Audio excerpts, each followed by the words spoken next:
Good evening guys! Nagluluto ako ngayon ng tilapia. Prinitong tilapia ulam namin ngayong gabi.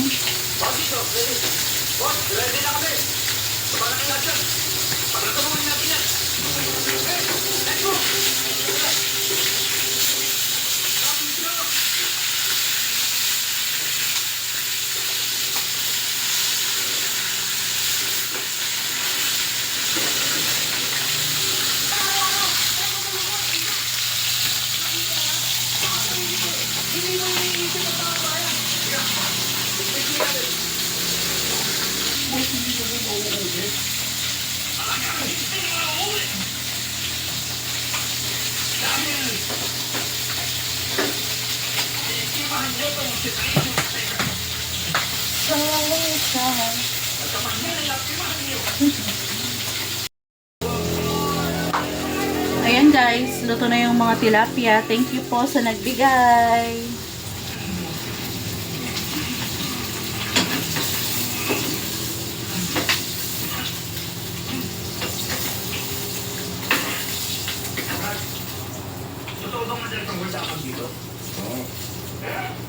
May ulam na kami ngayong gabi.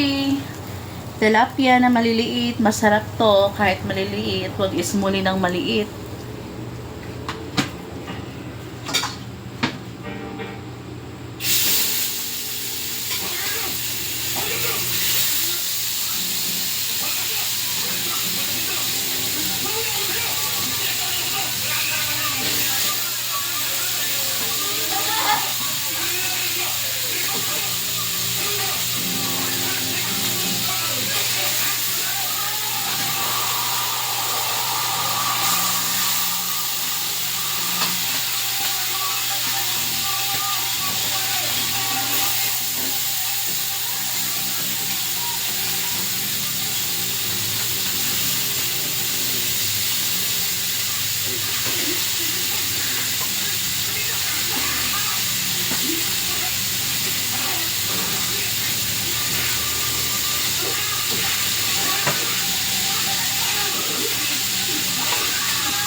Siyempre, pagkatapos magluto, maglilinis naman tayo ng lababo kasi makalat.